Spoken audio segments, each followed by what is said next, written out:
Microsoft வேர்டில் சில tips பார்ப்போம். என்னென்னா, எப்படி வந்து ஒரு டேபிள் வந்து ஷார்ட்கட் மெத்தடில் க்ரியேட் பண்ணுறது. அதாவது மெனுவை யூஸ் பண்ணாமல் இல்லை கமாண்டை யூஸ் பண்ணாமல் ஒரு ஷார்ட்கட் கீயை பயன்படுத்தி எப்படி வந்து ஒரு டேபிள் வந்து மைக்ரோசாஃப்ட் வேர்டில் க்ரியேட் பண்ணுறது. இப்போ எக்ஸாம்பிளுக்கு இந்த இடத்துல கர்சர் நிற்கிது பாருங்கள். அந்த இடத்துல ஷிஃப்ட்டை அழுத்திக்கிட்டு கீபோர்ட்லேருந்து ப்ளஸ் கொடுத்துங்க. ஷிஃப்ட்டு ப்ளஸ் கொடுத்தீங்கன்னா இந்த மாதிரி வரும். ஃபஸ்ட்டு ஷிஃப்ட்டு ப்ளஸ் கொடுத்துங்க. ஷிஃப்ட்டையும் ப்ளஸ்ஸையும் அழுத்துனீங்கன்னா இந்த மாதிரி வந்துடும். ப்ளஸ் கொடுத்துட்டு அடுத்தது ஒரு ஐஃபன் கொடுத்துட்டே வாங்க. இப்போ இது வரைக்கும் எனக்கு ஒரு காலம்னு வச்சிங்களேன். ஃபஸ்ட்டு ப்ளஸ் கொடுத்துட வேண்டியது, அதே மாதிரி ஒரு ஐஃபன் கொடுத்துட்டே வந்து இந்த மாதிரி எடுத்துக்கிட்டு திருப்பி இன்னொரு ஷிஃப்ட்டு கொடுத்து ப்ளஸ் கொடுத்துருங்க. இப்போ இது வந்து ஒரு காலம். எனக்கு அடுத்த காலம் வேணும்னா திருப்பி இன்னொரு மைனஸ் கொடுத்துட்டே வாங்க, ஐஃபன் கொடுத்துட்டே வாங்க, கொடுத்துட்டு அடுத்த ஷிஃப்ட்டு ப்ளஸ் கொடுத்துருங்க. இப்போ எனக்கு இது ஒரு காலம் வந்துருச்சு, இந்த இது காலம் ஒன்று வந்துருச்சு, இந்த ரெண்டு காலம் வந்துருச்சு. இப்போ எனக்கு இன்னொரு காலம் வேணும்னு வச்சிங்களேன். அதே மாதிரி ஐஃபன் கொடுத்துட்டே வாங்க, கொடுத்துட்டு இப்போ ஒரு ஷிஃப்ட்டு ப்ளஸ் கொடுத்துருங்க.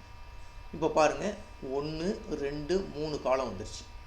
இந்த காலம் வந்த பிறகு ஜஸ்ட் ஒரு என்ட்ரு கொடுத்தீங்கன்னா போதும், அதே ஆட்டோமேட்டிக்காக ஒரு டேபிள் க்ரியேட் ஆகிடும். இப்போ அடுத்தடுத்த ரோலாம் எனக்கு வேணும்னா என்ன செய்யணும், இங்கே பாருங்கள் டேபை ப்ரெஸ் பண்ணிட்டே வாங்க. 1 2 3வது டேப் கிளிக் பண்ணிங்கன்னா ஆட்டோமேட்டிக்காக அடுத்த ரோ க்ரியேட் ஆகிடும். இப்போ இந்த மாதிரி எத்தனை ரோ வேணால் நீங்கள் என்ன செஞ்சிக்கலாம், நீங்கள் க்ரியேட் பண்ணிக்கலாம். ஓகேங்களா? இந்த மாதிரி வந்து ஈஸியாக வந்து உங்களால் ஒரு டேபிள் வந்து ஷார்ட்கட் மெத்தடில் க்ரியேட் பண்ணிக்கலாம். அதுக்கு ஃபஸ்ட்டு என்ன செய்யணும், ஷிஃப்ட்டு ப்ளஸ் கொடுத்துட வேண்டியது, அடுத்தது ஐஃபன் கொடுத்துட வேண்டியது, அதே மாதிரி ஷிஃப்ட்டு ப்ளஸ் இந்த மாதிரி கொடுத்துட்டு உங்களுக்கு எத்தனை காலம் வேணுமோ அதுக்கு தகுந்த மாதிரி ப்ளஸ் கொடுத்துங்க.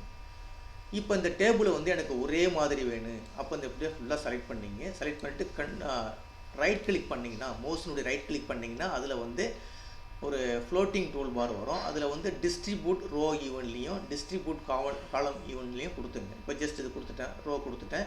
அதுக்கடுத்து ரைட் கிளிக் பண்ணிட்டு டிஸ்ட்ரிபியூட் காலம் ஈவன்லேயும் கொடுத்துட்டிங்கன்னா அந்த டேபிள் வந்து கரெக்டான ஃபார்மேட்டில் கரெக்டான வித்தில் அகலத்துலேயும் அது மாதிரி ஹைட்லேயும் கரெக்டாக வந்துருக்கும். அதாவது ரோ காலம் வந்து கரெக்டாக இருக்கும். இதில் போய் நீங்கள் ஜஸ்ட் கிளிக் பண்ணிவிட்டு நீங்கள் என்ன செய்யலாம், உங்கள் டேட்டாஸை வந்து என்ட்ரி பண்ணிக்கலாம். இப்போ இந்த டேபிள் தேவையில்லைன்னா கண்ட்ரோல் ஏ கொடுத்துட்டு டெலிட் கொடுத்தீங்கன்னா எரேஸ் ஆகிடும். திருப்பி எரேஸ் பண்ணதை திருப்பி ரீகால் பண்ணுறதுக்கு, உடனே ரீகால் பண்ணுறதுக்கு கண்ட்ரோல் இசட் கொடுத்தீங்கன்னா ஆட்டோமேட்டிக்காக வந்துடும்.